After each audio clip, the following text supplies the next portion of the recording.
Welcome to Stress-Free SOULutions with Sarah. I'm your host, Sarah Alysse, a stress management and fitness coach, advocating the world to trust their gut more often. I discuss various ways to manage stress and share personal stories of guest experts who have gone through the same stressors as all of you at home.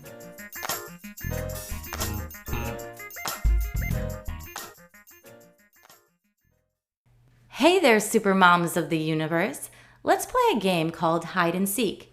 No, not with your kids or that mysteriously vanishing left sock. It's time to seek out you in the everyday hide and seek of life. Introducing Mastering the Soul System, a 12-week journey to reclaim your time and energy.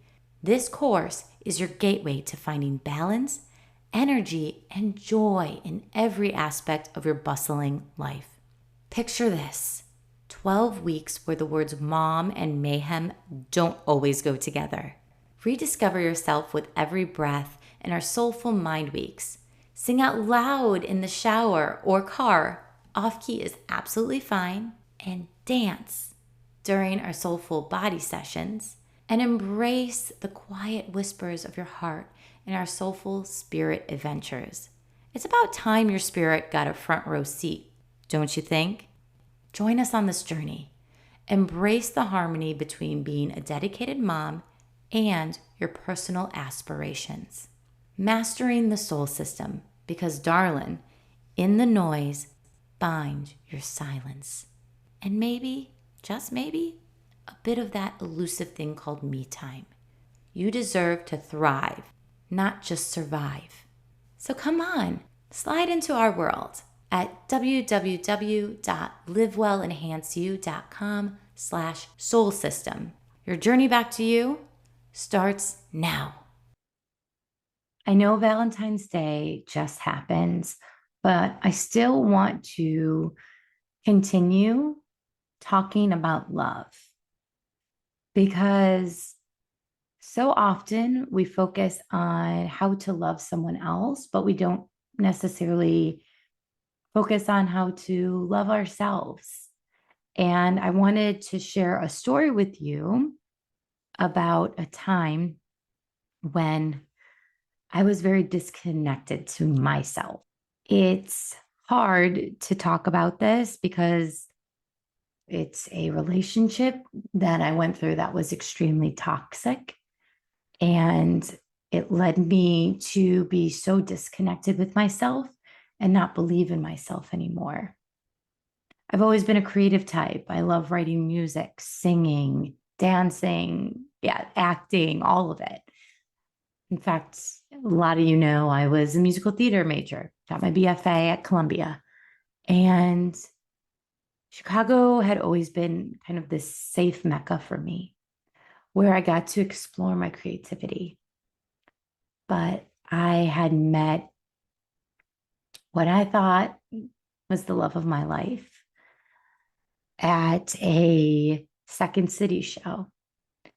My friend had a situationship, we'll call it, with a man from Australia, and a couple of his friends came out to hang with us. And this guy was very good at schmoozing and kind of telling me all the right things. You know, he made me feel beautiful. The way he would touch my shoulder, it just felt perfect. And of course, that accent really got me. You fast forward a couple of months and we started to date.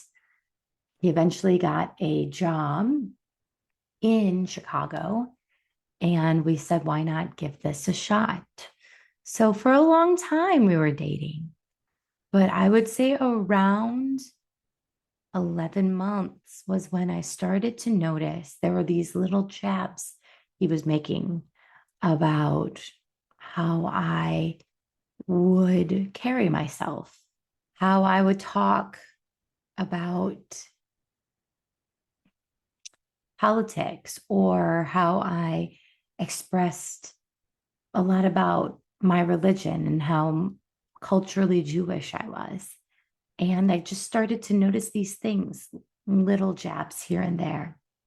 And it was really hard for me because I had never been in a relationship where someone took jabs at me. And especially about my intelligence. I think that was the hardest part, was kind of hearing that. So I started to dumb myself down a little bit.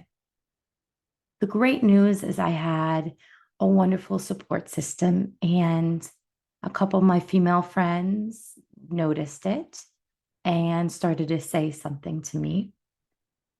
I kind of ignored it at first, but over time, I realized this wasn't right. What was being said, how it was made to feel, was not right. It wasn't until I started chatting with my father did I realize something was wrong, though. And it got to the point where I saw my dad tearing up because he was worried this man was going to take me to Australia with him, that I knew this relationship would not last. To see my dad in tears, to see how much he cared, it was a cry for help for him, but in turn, it made me look within. Now, I actually didn't end the relationship right away. But when we did break up, I had such an amazing conversation with my dad. And he reminded me that no one should dim my light, that I am extremely beautiful, confident, smart. And just hearing that from him meant the world to me. And it made me stronger. And I started to do something about it. And when I would go out on dates with guys, I would then only go on 3 dates. And if I didn't feel that they valued my intelligence or my creativity and who I was, then it was done. I learned such a valuable lesson about myself. But sometimes you need to listen to others to see the power within. If someone's continuously telling you that something is not looking right, or you seem a little off, it's usually coming from a place that they care about you, especially if it's more than one person telling you this. So I wanted to share this. Keep your strong support system. Even if you feel that you know best for yourself, listen. Actively listen to the people that love you. As soon as I did that, then the self-love happened. I was able to physically take care of myself again, mentally prepare myself for dates.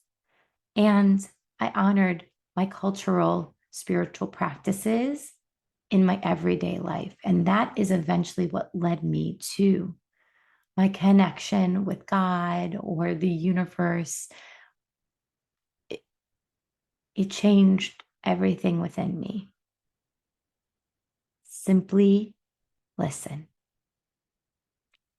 And also, as always, speak well to yourself on the self-love journey.